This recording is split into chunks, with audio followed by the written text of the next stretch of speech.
If you ever find yourself with time to fill, perhaps late at night while experiencing a bout of insomnia or during a particularly dull day at work, look no further than the world of internet iceberg charts.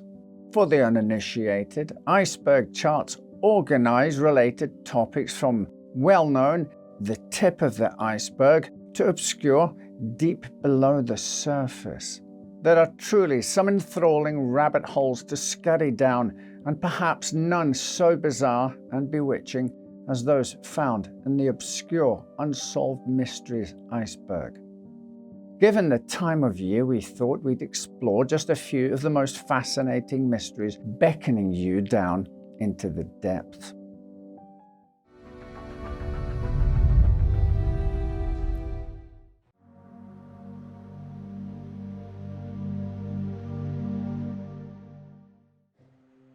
The Great Lakes of North America are home to many mysteries, from spectral vessels to deep-water dwelling shapeshifters.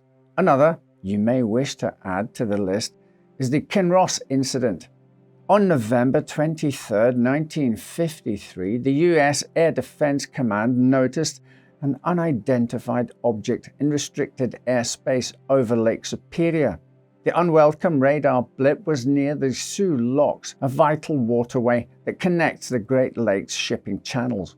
On that stormy autumn night, the Air Force dispatched an F-89C Scorpion jet from the Concello base in Kinross to intercept the unidentified object. In the pilot's seat was First Lieutenant Felix Moncler, an experienced flyer with over 800 hours under his belt.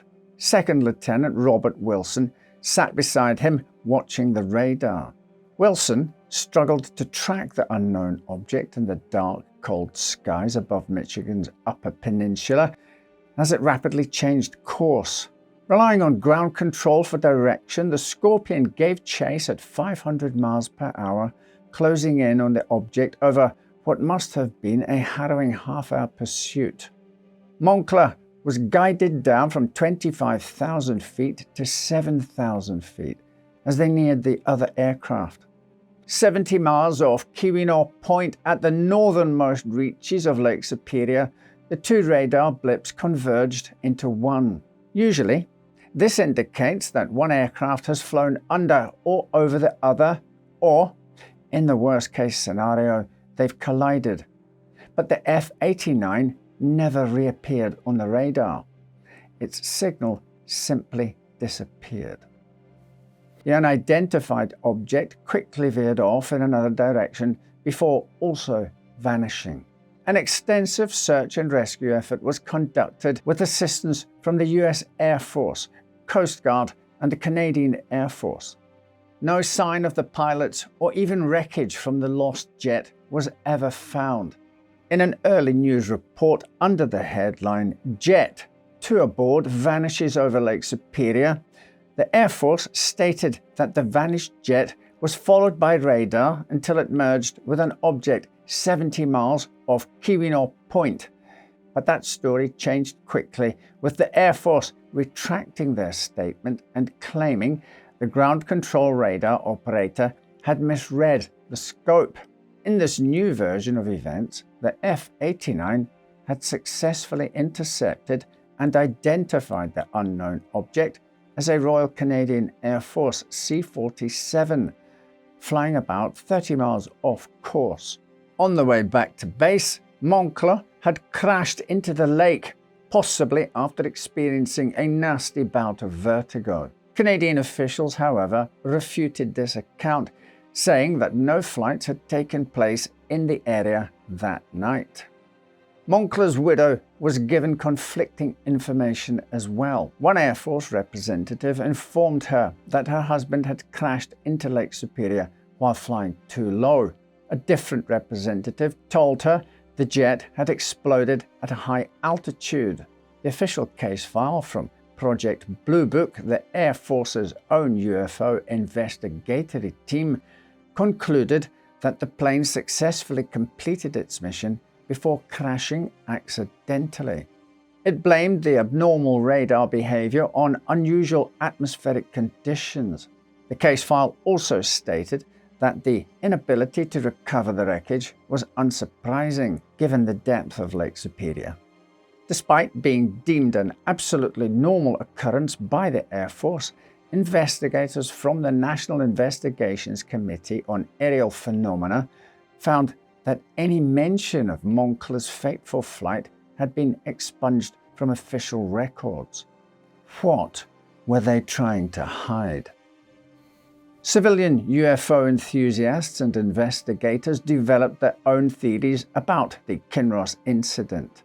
One posits that the jet crashed into the UFO's protective force field, becoming instantly obliterated.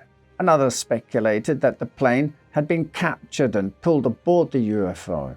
The flames of these theories were fanned by aviation writer Donald E. Kehoe's 1955 bestseller, The Flying Saucer Conspiracy, which effectively brought the story of the Kinross Incident to an international audience. Then, in 1958, Kehoe obtained a leaked Air Force document that made it clear the Kinross Incident was far from settled.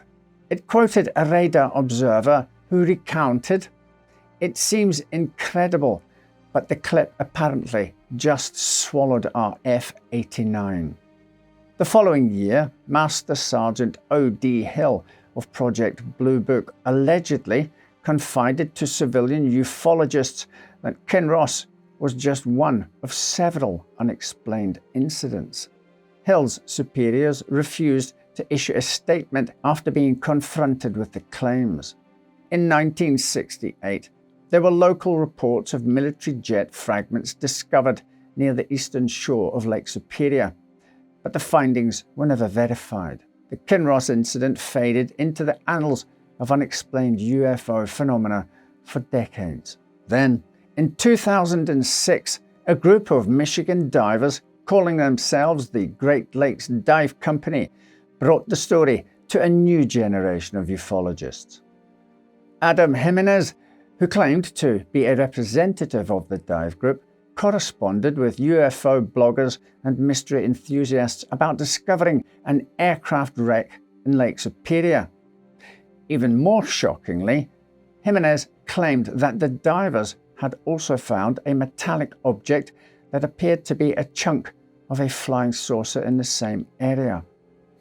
To the disappointment of many, Jimenez's story contained many inaccuracies, and UFO sleuths determined that the Great Lakes Dive Company did not exist. Jimenez vanished from message boards and blog comments, but not before reigniting interest in the original incident.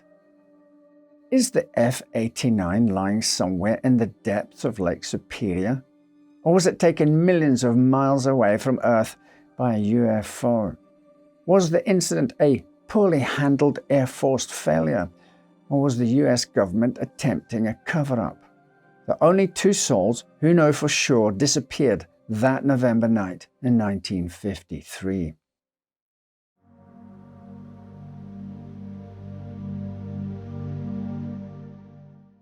While few people watching likely remember the Kinross Incident of 1953, most are probably familiar with the next obscure unsolved mystery from the Iceberg, the 2016 clown sightings.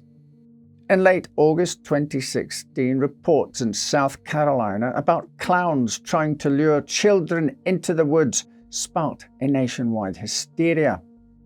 It wasn't long before similar stories surfaced in more than 24 states across the US. In Alabama alone, at least 7 people were arrested on charges of making a terrorist threat connected to clown-related activity. In Pennsylvania, hundreds of students organized a mass clown hunt around Pennsylvania State University. A Connecticut school district banned clown costumes altogether. Nearly a decade later, the clown hysteria remains a mystery. On August 21, 2016, reports of clown sightings near the Fleetwood Manor apartment complex in Greenville County, South Carolina, began pouring in. One resident said she saw a clown with a blinking nose standing beside a dumpster at 2:30 a.m. A pair of brothers claimed they'd heard whispering in the woods near the complex, along with chains rattling and random banging on their apartment door. Children said they had been offered money by people dressed as clowns if they followed them into the woods. Other Greenville residents reported seeing clowns near laundromats, simply standing and staring. Before long, reports of clown sightings were sweeping across the nation. A viral Facebook video showed a clown lurking in the brush alongside a dirt road in Marion County, Florida. A machete-wielding clown tried to lure a woman into a wooded area in Forsyth County, North Carolina. The clown sightings weren't limited to the United States. In October, a 17-year-old student in Newcastle, United Kingdom, reported being chased down the street by a clown at night.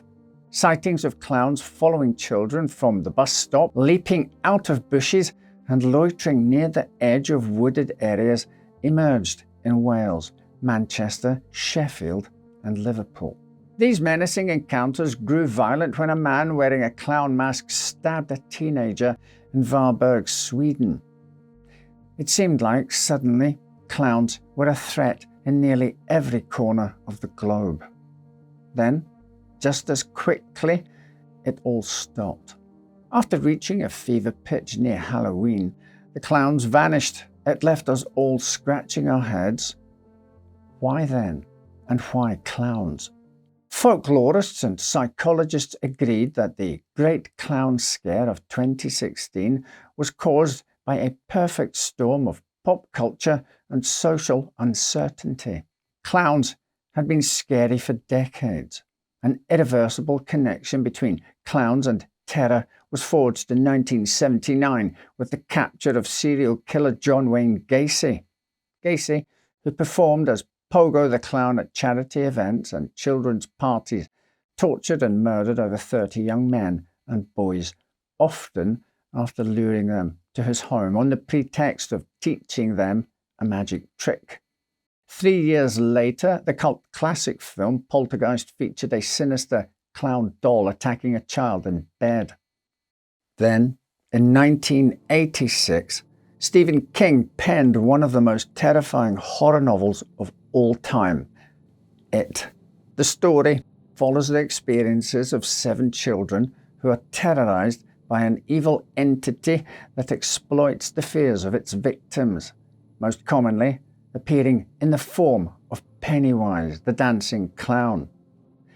In less than 10 years, clowns were transformed from beloved entertainers into nightmare fuel. There were similar clown panics in 1981 when New Englanders reported children being coaxed into vans by clowns offering candy. The claims soon spread as far west as Denver and Omaha. According to folklorist Benjamin Radford, clown sightings can be categorized as phantom and stalker clowns. Stalker clowns are people who dress up as clowns to purposefully scare or prank someone, because standing in a parking lot or beside a forest dressed as a clown isn't usually illegal. Pranksters are drawn to the low-risk, high-reward stunt. Phantom clown sightings, on the other hand, are unsubstantiated. There is never any evidence that the clowns are real. The majority of phantom sightings are made by children and involve behavior adults have told them to fear, being lured away with candy, toys, or money. Filming of the It movie remake started in July 2016, just months before the first clown sightings were reported. While most experts agree the excitement around the cult classic remake, combined with the social uncertainty of Brexit and the US 2016 presidential election, made for the perfect conditions for a new batch of clown sightings. Others theorized that the whole mess was an elaborate PR hoax for the new film. What better way, after all, to get people talking about a killer clown movie franchise than to plant creepy clowns as a real threat across America? Both Stephen King and the studio behind the film denied any involvement in the rash of creepy clowns that autumn. But maybe they never predicted it would become so sinister. Perhaps what started as a single publicity stunt spawned copycats that soon had children and adults all over the world terrified. A few clown sightings that make the news could be good for a horror franchise. A mass hysteria that sweeps the globe and results in the banning of clown costumes? Not so much. We may have to wait for the next great clown panic to get to the bottom of this particular mystery.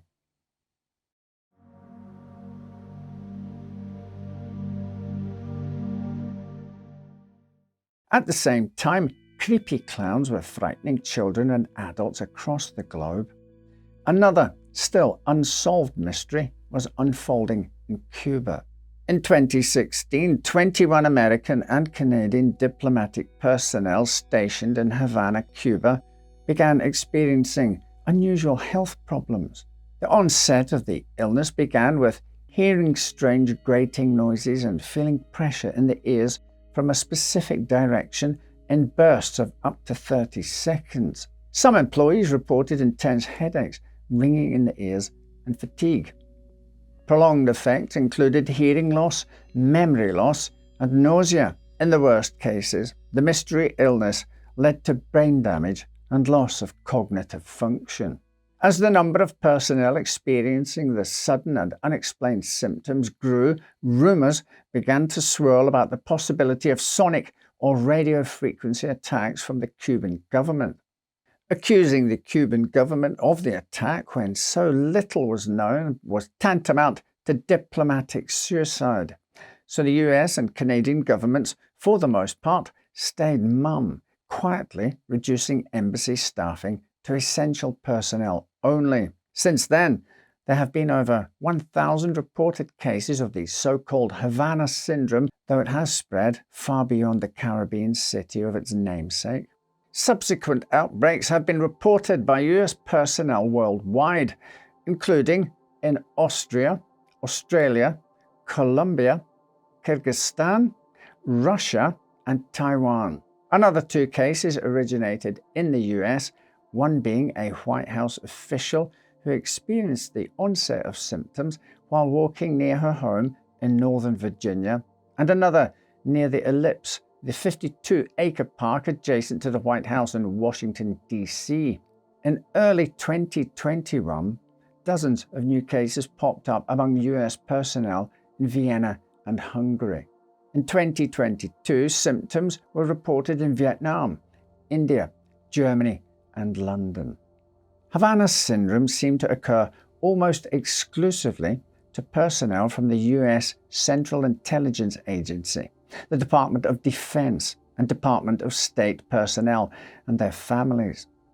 Several cases were so extreme the affected left government service due to health complications. What could be causing these troubling symptoms, and why was it affecting only US government personnel stationed across the globe? Was it a targeted attack by a political enemy? There was some historical precedent that made many conspiracy theorists think so. From 1953 until 1976, microwaves were targeted against the US Embassy in Moscow. The upper half of the Chancery building was subjected to a dose of 5 microwatts per square centimetre for 9 hours a day, while another area of the same building received triple that dose for 18 hours daily. In the case of the Moscow Embassy personnel, there appeared to be no link between microwave exposure and future health complications, though follow-up studies have been lacking. Could the Russian government have perfected its system with new technology over the subsequent decades? The US government contracted an elite advisory group of science consultants known as JASON to determine the cause and nature of Havana Syndrome. JASON concluded that the sounds recorded in Havana are mechanical or biological in origin rather than electronic. Their prime suspect? The Neurogryllus celeranictis, or Indy's short-tailed cricket. The insect's distinctive song tops out at a frequency of 7 kHz, about an octave beyond the highest notes on a piano. It consists of pulses of 30 oscillations that repeat 180 times per second, the fastest pulse repetition rate of any cricket in the Caribbean or North America. The result? A highly irritating mechanical sounding buzz that can cause injury through prolonged exposure. The cricket theory also explained why many diplomats in Cuba claimed the sound abruptly stopped when they entered a room or moved around. The Indies' short-tailed cricket stopped its call when it feels threatened. This wouldn't be the first time an animal sound was mistaken for something else entirely. In the 1980s, people living in houseboats near Sausalito, California, began reporting a loud rumbling hum reverberating through the halls of their homes, loudly enough to keep them awake at night. Suspected culprits included sewage pipes, newly laid electric cables, and Russian submarines. In the end, though, the hum was revealed to be the mating call of the male plain fin midshipman, a species of toadfish that attracted mates by vibrating their swim bladder. The resulting sound is akin to a foghorn. When the entire plain fin midshipman population of San Francisco Bay was vibrating en masse, the racket could be heard all the way to shore. Simply put, human experience with animal noises is extremely limited. We easily recognize meows, barks, and moos, but for creatures we rarely come in contact with, their calls are entirely unrecognizable. To compensate for our lack of knowledge, our brains attribute the new noises to ones we are familiar with: machinery, mechanics, and radio frequencies. There are problems with the cricket theory, though. Recordings of the noise from Havana were more erratic and variable than that of the insect. Some experts think that's because the cricket's call echoed off surfaces indoors, creating several sound streams that interfered with one another. And then there's the problem with proving cricket calls could cause injuries as severe as those seen in some sufferers. Trauma specialists who examined 21 patients suffering from Havana Syndrome concluded they were experiencing concussion-like symptoms and brain damage. They wrote that despite no history of head trauma, the subject appeared to have sustained injury to widespread brain networks. Critics of the study point out that these findings are common in an array of conditions, from migraines to depression. Stress and anxiety are particularly sinister culprits when it comes to worsening and extending symptoms of any injury or illness. It could be possible that the personnel, upon learning that many of their peers were suffering from similar headaches and ear pain, experienced extreme anxiety and stress over fears of a targeted attack. A panel of scientific experts working for the US intelligence agencies flatly disagreed with Jason's cricket theory, concluding in 2022 that the Havana Syndrome was most likely caused by pulsed electromagnetic energy delivered by an external device. A CIA interim assessment of the syndrome ruled out that Havana Syndrome resulted from a sustained global campaign by a hostile power, but could not rule out foreign involvement in about 24 cases. The cause of Havana Syndrome is far from decided. It's possible that some cases can be attributed to crickets, while others could be the result of a targeted attack. The rest? Possibly a case of mass psychogenic illness caused by fear and prolonged states of an overstimulated nervous system, as seen in cases of shell shock or combat syndrome, as suggested by a study from the Journal of the Royal Society of Medicine. The only thing we know for certain from this unsolved mystery is that we can all add electromagnetic wave stress-induced psychogenic illness and crickets to our list of things to fear.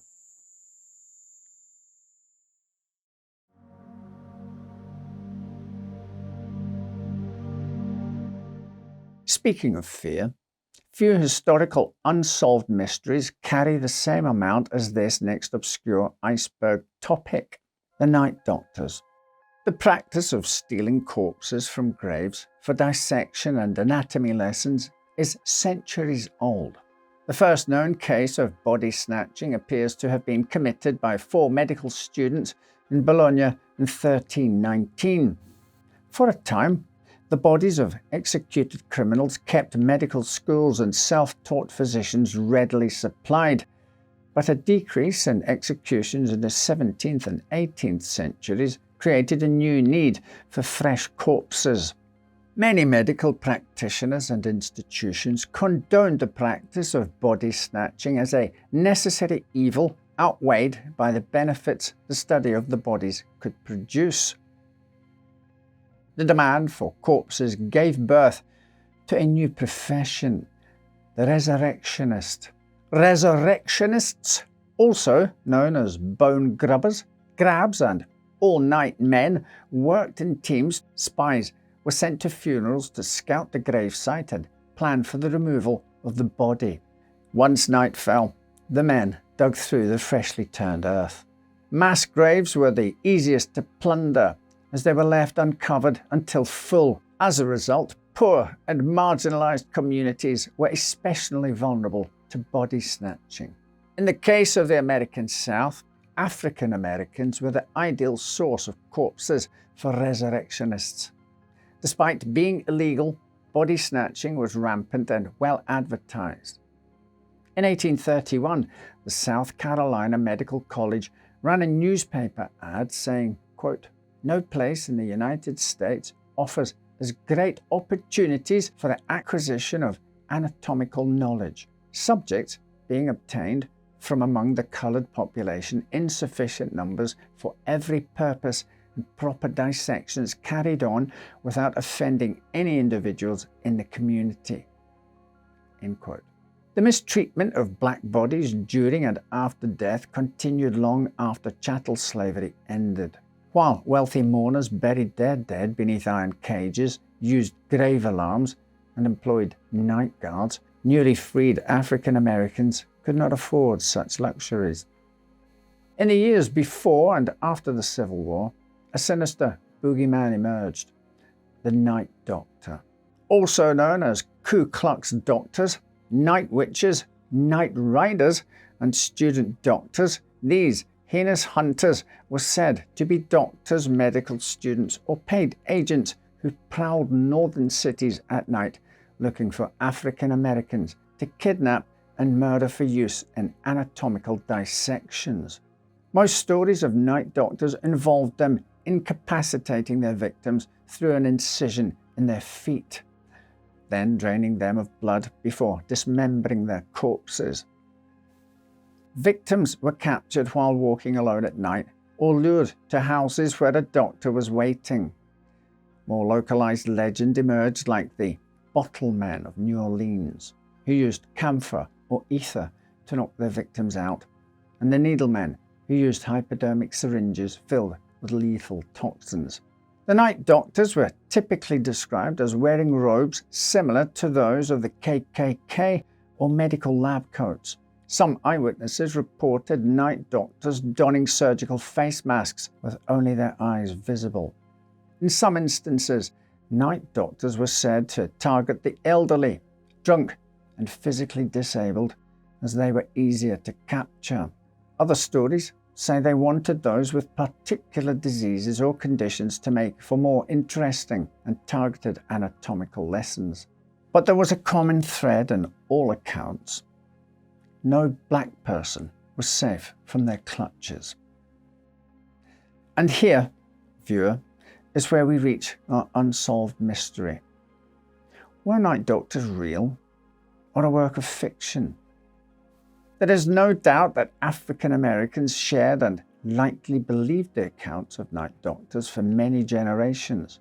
As recently as the 1950s, there are accounts of mothers warning naughty children that the night doctor will get them. Plenty of historical evidence supports the possibility of the existence of night doctors.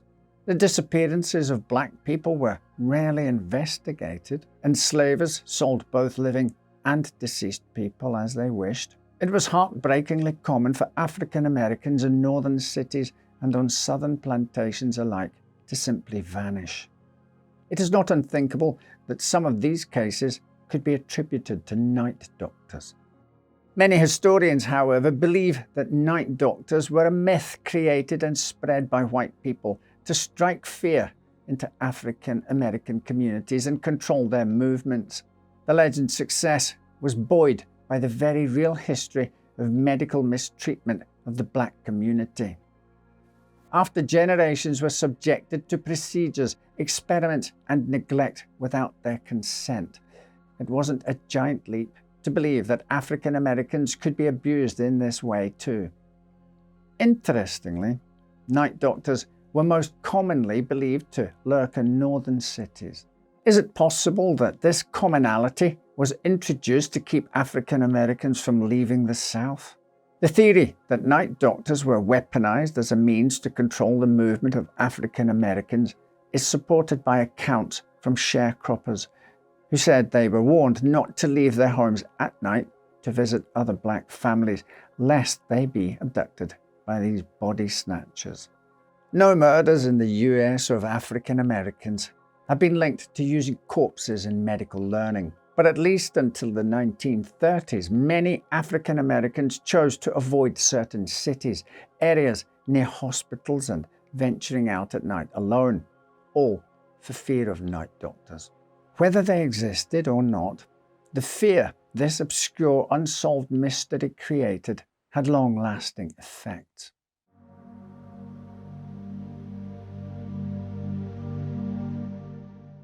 Even after something has been proven to exist, mysteries persist. Such is the case with our next iceberg topic: giant squid attacks. Cephalopods are among the most fascinating and peculiar creatures on our planet. Their alien-like appearance, incredible intelligence, and seemingly magical abilities have made them the stuff of legends for thousands of years. In Norse mythology, a giant tentacled sea monster dwells off the coasts of Norway and Greenland, pulling sailors below the waves to their deaths. In Homer's epic poem, The Odyssey, a supernatural female creature called Scylla is described as having 12 feet and 6 heads on long, snake-like necks similar to tentacles. These monsters and beasts of legend were likely inspired by actual sightings of squid and octopus carcasses, most terrifyingly, those of the giant variety. In 1861, a French warship happened upon a giant squid near the Canary Islands. As they hauled it aboard, its body split in half, covering the ship in a mess of arms and tentacles. The unpleasant incident inspired the giant squid attack scene in Jules Verne's 20,000 Leagues Under the Sea. Even as scientists could finally study giant squid carcasses, the mysteries around this bizarre ocean dweller only seem to grow. They are, to put it mildly, quite unusual. Giant squid have the largest eyes in the animal kingdom, measuring about 10 inches in diameter, roughly the size of a dinner plate. Yet these massive animals live in the deepest parts of the ocean, where the use of eyes in a world mostly devoid of all light remains a mystery. The head of a squid pokes out of a conical, rubbery structure called the mantle, which houses the internal organs. Their thick arms are covered in 2-inch wide toothed suckers used to guide prey from their feeding tentacles to the razor-sharp beak in the center of their arms. Inside the beak, a tongue-like organ called the radula is covered in rows of teeth. A funnel along the underside of the mantle functions as an extraordinary multi-purpose tool. It is used to exhale, expel waste, lay eggs, squirt ink, and propel the squid through the water with jet propulsion. The true size of giant squids remains something of a mystery in itself. Finding a live giant squid is an extremely rare occurrence. The first images of a live one in its natural habitat weren't captured until 2004. The first video was in 2006. Only a few hundred well-preserved specimens exist, as most bloat and rot quickly after death. It's believed that the largest giant squid ever measured was 59 feet in length and weighed nearly a ton. But scientists think they could reach lengths of up to 66 feet. That's longer than a school bus. While their diet likely consists mainly of fish, shrimp, and other squid, it's theorized that they occasionally dine on whales. No one knows for sure how long they live, how they find partners, how and where they migrate, where they lay eggs, or if they make any sounds. We're not even sure how or why they grew so large, why their brains are shaped like donuts, or how many different species of these massive creatures might lurk below the surface of the waves. Giant squids have certainly battled some big opponents. Sperm whales and sharks have been found with squid-inflicted battle wounds. And there have been reports of giant squids attacking ships. In the 1930s, a tanker named Brunswick was attacked at least 3 different times by a giant squid. Each time, the squid pulled alongside the ship, paced it, and then turned, running into the ship and wrapping its tentacles around the hull. But each time, the creatures were unable to grasp the steel surface and were killed by the ship's propellers. More recently, in 2003, a giant squid attacked a French yacht competing, ironically, for the Jules Verne trophy. There are dozens more giant squid attacks considered unsubstantiated as of yet, including the alleged attack of a raft with survivors from the Britannia and a boat of 13 in the Philippines being overturned. If their squid relatives are any indication of what could await us if we happen upon a giant squid, we have reason to be afraid. Humboldt squid are notorious for their aggression. Called Diablo Rojo, or Red Devil in Mexico, these cephalopods have attacked humans numerous times. 2 Greenpeace submariners recorded a terrifying encounter in the Bering Sea in 2014, and many fishermen claim to have watched friends be devoured in moments by groups of these ferocious squids. Due to climate change, squids are being discovered in more waters than ever as they migrate in search of food in colder waters. So perhaps one day the classic fear of a shark fin gliding through the water will be replaced by the fearsome sight of tentacles.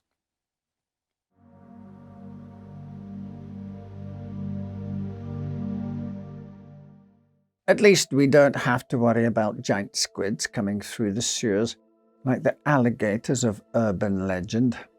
But perhaps the most mystifying sewer find is in this last obscure, unsolved mystery. The human body parts found in Detroit's sewer system in 2012 and 2013. On August 15, 2012, Macomb County Public Works employees were repairing a sewer line when they found 12 softball-sized pieces of human skin, fat, and muscle tissue. The pieces of flesh had been caught in a metal grate and had likely been there for less than 24 hours, given their condition and the fact that workers had been in the same area the previous day. But the Macomb County Deputy Public Works Commissioner thought they had likely been deposited in one of the manholes, meaning someone had deposited them there unseen. The body parts discovered that day belonged to a white female with a large build. 6 of the fleshy chunks were found to have markings of a tattoo, likely first inked on her 15 or 20 years before. Police released photos of the tattooed skin, hoping the design would be recognized. The discovery was, to say the least, unsettling for people living in the area. Where had the pieces come from? And where was the rest of the body? Given the vast search area, investigators struggled to gain traction on any leads. Detroit's sewer system consists of pipelines covering thousands of miles, feeding from private homes, businesses, and warehouses. Some 800,000 people are served by the system. The waste flows into larger lines that lead to interceptors, the channels that accumulate all the sewage and send it toward Detroit at 5 to 7 miles per hour. At the 8-mile road northeast pump station, that sewage is then pulverized. On December the 20th, another grisly discovery was made.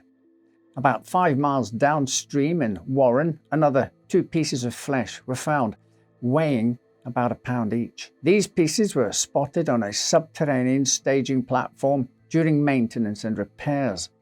Chillingly, these body parts did not match the ones found months earlier. These too were fresh, having only been in the sewer for a short time before discovery.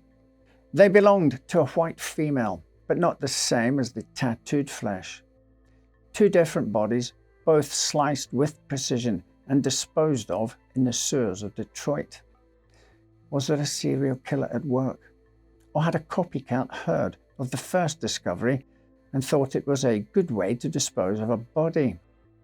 Neither scenario was comforting, so people living nearby hoped another police theory was true, that the chunks of flesh had come from a medical lab or mortuary illegally disposing of their waste. As time passed with no new leads, Detroiters crossed their fingers that the gruesome saga was over.